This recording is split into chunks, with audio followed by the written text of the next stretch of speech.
escuchando Aldea Global. En esta Aldea Global, siendo las 10 de la mañana con 13 minutos, tenemos ya en contacto desde España al escritor académico de la USACH, Alberto Mayol. ¿Cómo estás, Alberto? ¿Qué tal? ¿Cómo están ustedes? Todo bien, felices de tenerte. Tenemos mucho que conversar contigo porque sigue la polémica de los indultos. Mucho más tiempo ha pasado de lo que creíamos y al parecer hay una crisis por las contradicciones del gobierno en la interna. ¿Cómo se está viviendo eso? Bueno, la herida quedó siempre abierta, ¿no? Era bastante evidente que no iba a terminar allí. La crisis de los incendios, hay una cosa que cuesta entender desde el mundo ajeno a la política, ¿no? Y es que las grandes tragedias y las grandes problemáticas naturales en general en la política moderna son más un aliado para los líderes políticos que un problema. Los terremotos, los incendios, los huracanes, salvo ostentosa indolencia, en general más bien unen a las autoridades con el pueblo. Por tanto, la crisis de los incendios fue un bálsamo para Boric, como el terremoto del 2010 fue un bálsamo para el entrante gobierno de Sebastián Piñera, que tuvo un primer año exitosísimo, iniciando con el terremoto y luego indudablemente con más mérito con el caso de los 33 mineros. Entonces, en ese contexto es que era previsible que, dado, y aquí viene el punto de fondo, dado que no se cumplían dos condiciones básicas, es decir, una, el acto político y administrativo, no solo el político, el acto político y administrativo no había sido prolijo y por tanto habían errores sustantivos que podían significar una consecuencia gravosa para el gobierno. Y en segundo lugar, relacionado también con esto, no se había podido configurar una propuesta comunicacional convergente, clara, coherente, que no generara entonces ripios en el proceso. Eso se había notado desde el día 1, desde que, de hecho, la vocera de gobierno no es la primera en hablar, tampoco es el presidente, tampoco es la ministra de Justicia. La primera en hablar es la ministra del Trabajo, que no tenía nada que ver con el asunto. Sí. Entonces, los errores, la complejidad del caso hacía previsible que en cualquier momento una declaración de más, una declaración de menos, y entonces en este caso el subsecretario Monsalve abrió la herida con una declaración que no estaba alineada, pero no ha estado ninguna alineada con otra, entonces tampoco es nada raro, pero la herida estaba ahí, estaba lista, y haciendo un excelente desempeño en general en la entrevista, resulta que entra con una referencia que vuelve a poner a Gabriel Boric en el protagonismo, y por tanto eso siempre en los regímenes presidenciales complican a la máxima autoridad, sobre todo cuando ya el ministro que podía salir por el caso ya salió. Y entonces la cosa se pone muy, muy compleja. Yo creo que el escenario se vuelve a complicar, se torna difícil, y la derecha vuelve a sentir la posibilidad de generar un escenario donde el gobierno se vea obligado de alguna manera a revertir o a pagar grandes costos del tema de los indultos. Pero tú mencionabas que se veía venir esto de que iba a permanecer el tema como polémica, pero sí. ¿Cuándo termina? O sea, nos imaginamos que quizás las declaraciones del mismo presidente podrían cortar por lo sano, podríamos decirlo así, pero es difícil de pensar en el futuro, me imagino, pero ¿cómo deberían o cuándo deberían terminar? Mira, los caminos son conocidos en política, cómo se pueden terminar las cosas. Se pueden terminar porque el tema se desgastó, porque a la gente no le importa, porque pasaron cosas más importantes, como por ejemplo otra situación, otro escenario como el de los incendios, donde efectivamente no sea tema.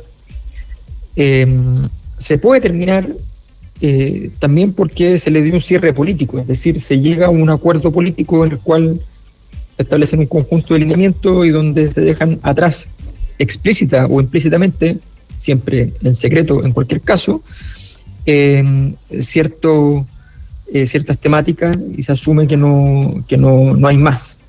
O sea, porque el gobierno, pongo un ejemplo, el gobierno podría inmediatamente mandar una ley que establezca sanciones terribles por la impuntualidad de los congresistas, ¿no? Si hacen eso, y dado que en el último reportaje que hubo sobre el tema la derecha salió muy mal ubicada, les abre una herida en el corazón. Claro. Y la derecha entonces va y dice, oye, pero cerremos este problema, y entonces se cierran los dos problemas juntos. Estas cosas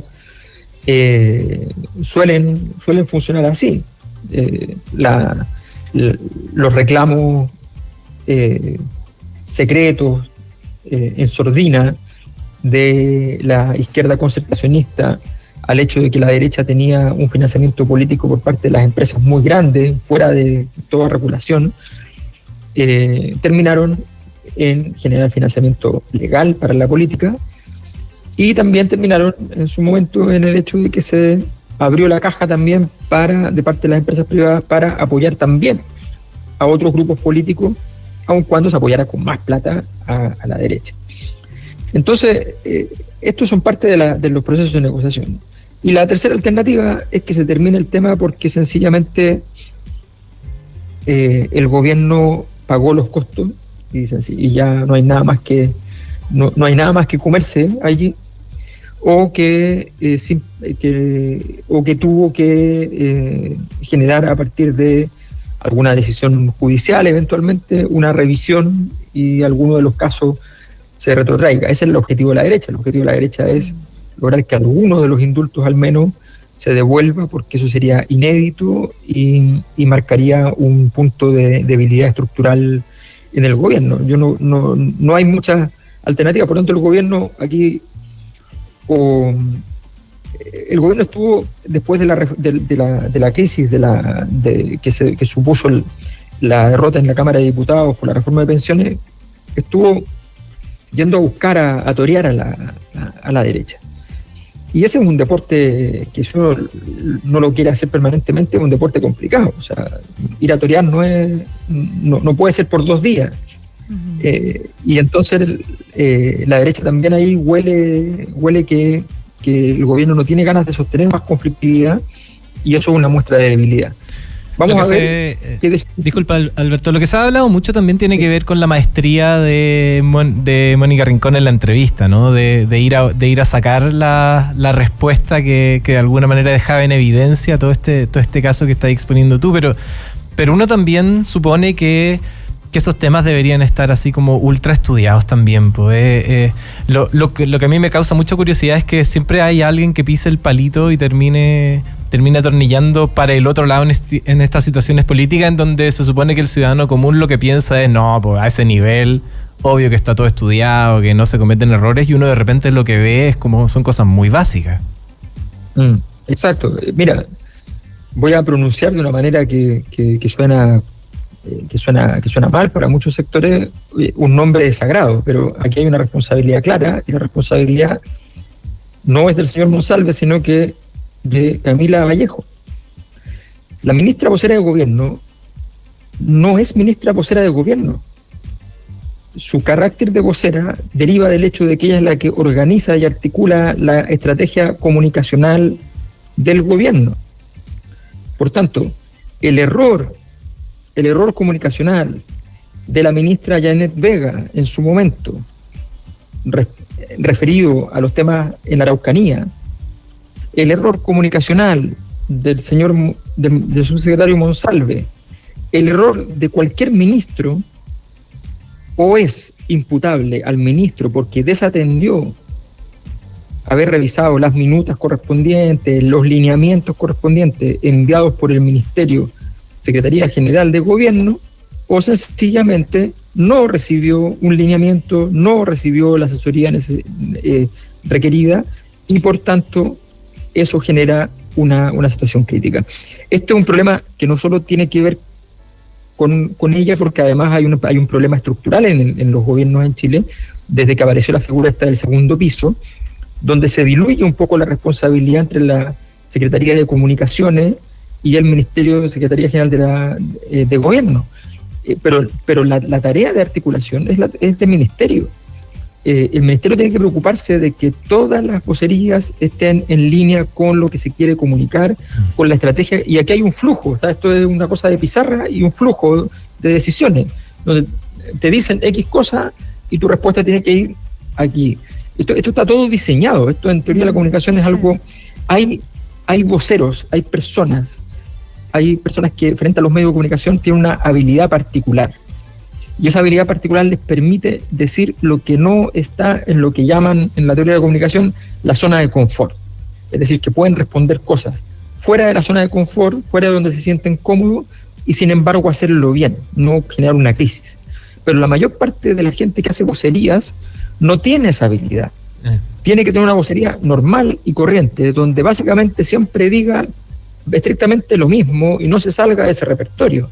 Eso es súper normal, por eso el trabajo de los periodistas, de los reporteros, es un trabajo de cacería todos los días, porque la mayor parte de la gente en la historia ha dicho siempre lo mismo y no tiene ninguna gracia.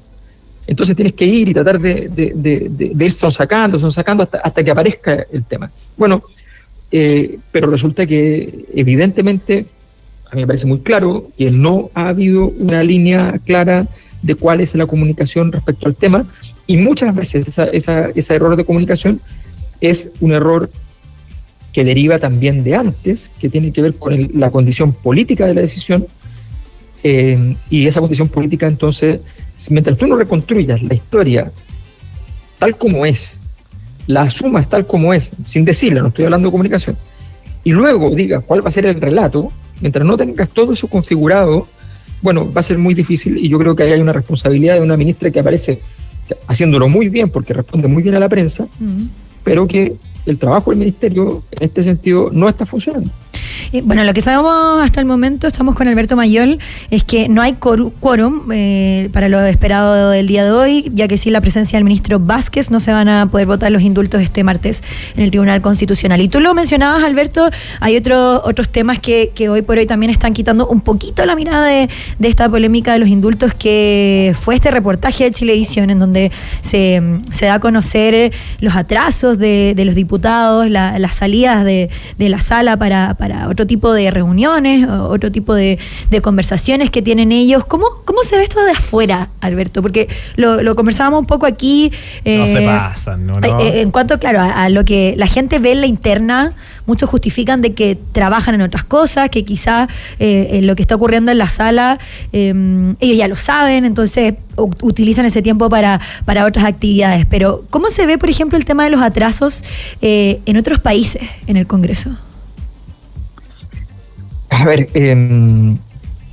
yo creo que esto es bien complejo en términos de la legitimidad de los sistemas políticos. Creo que es un error de marca mayor. Tiene mucho que ver con esta idea de que a la sala se llega a votar cosas que ya están predefinidas, que hay mecanismos para votar a distancia, y que el trabajo importante, se dice, el trabajo técnico, el trabajo de las mesas, el trabajo de las comisiones, el trabajo de las reuniones, en fin. La política tiene dos grandes dimensiones. Una gran dimensión tiene que ver con la gestión, propiamente tal. Y la segunda tiene que ver con el liderazgo.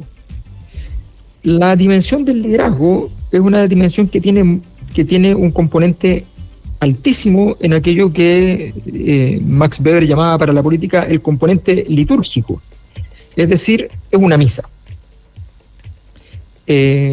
Y si el cura no está en la misa, no hay misa. Claro. Entonces, la liturgia no se está cumpliendo. Vergonzosamente. con escándalo. O sea, no puede existir la posibilidad de hacer eso. O se está cumpliendo a medias en el sentido de que también muchos marcan tarjeta, entre comillas, o esto de que presentan su cara en este reconocimiento facial frente a las cámaras que ellos tienen y después utilizan el tiempo en otras cosas. Entonces, ahí en ese sentido, en esa comparación, el sacerdote sí se presenta, pero después no hace la misa. Es que claro, pero el punto es que no está, o sea, si se puede presentar, por supuesto, y ya, o sea, a ver, si no vas a ir,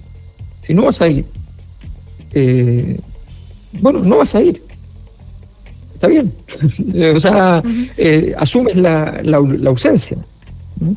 Pero sí, es que, pues, ¿cómo no vaya? Si igual es la pega, es que eso es lo que pasa, ¿cachai?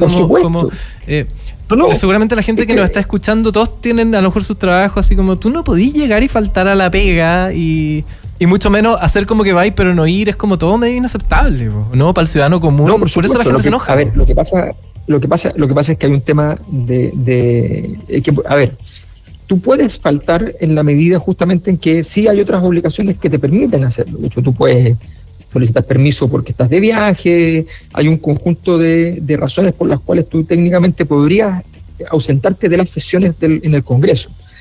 Y esas herramientas bien utilizadas naturalmente van a funcionar.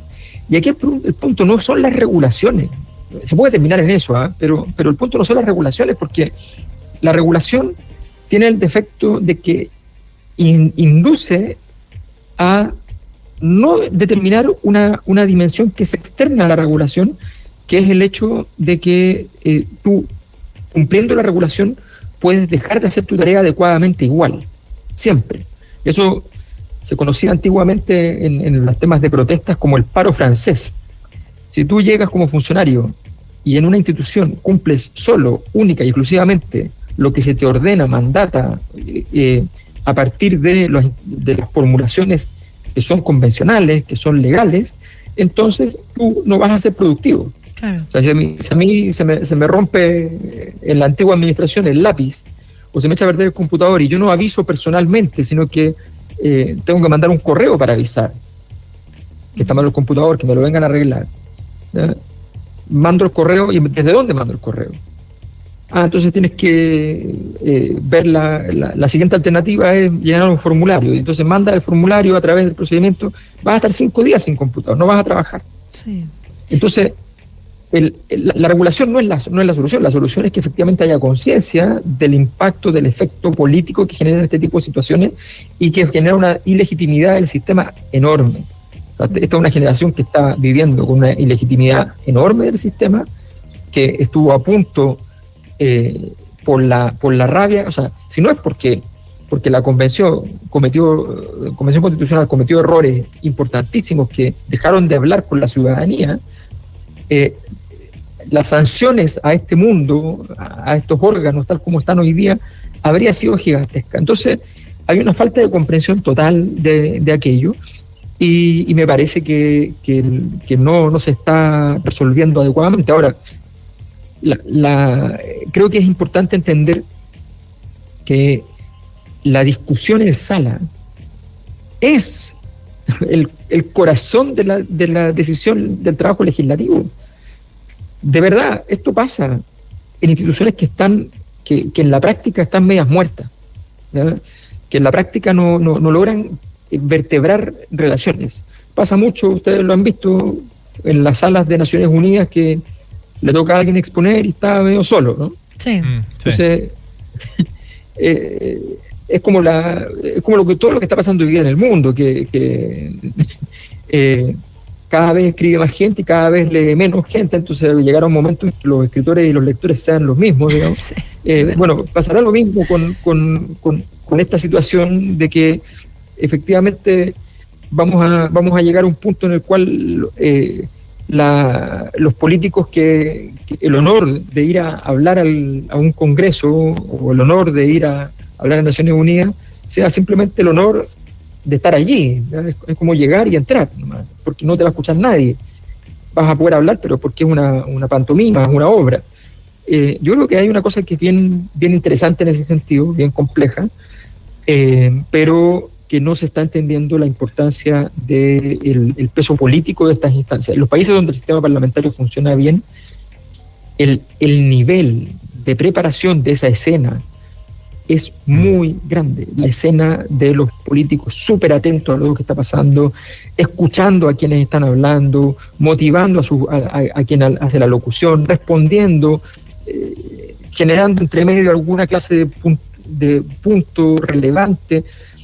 Es bien impresionante en ese sentido la diferencia. Creo que ahí hay un error gravísimo de una mirada de la política que está muy ciega de las consecuencias posibles de eso. Y un tema cultural también, me imagino, porque ahí de seguro ni un minuto llegan atrasados y en Chile tenemos esa muy mala cultura que arrastramos y bueno, que de seguro va a ser un tema digno de análisis para muchas semanas más. Así que teníamos que hablar eso contigo hoy día, Alberto. Muchas gracias. Vale, muchas gracias. Que esté muy bien. Chao. Alberto Mayor, como siempre, con nosotros todos los martes aquí en Aldea Global. Ya vienen las chicas, la gloria de los 40. Pati Leiva, Connie Churra van a estar con nosotros de vuelta de esta tanda comercial. Hacemos un breve alto, ya volvemos. Quédate con nosotros. En minutos vuelve Francisca Huerta y Rodrigo Hurtado en Aldea Global 92.9. La clave me escucha.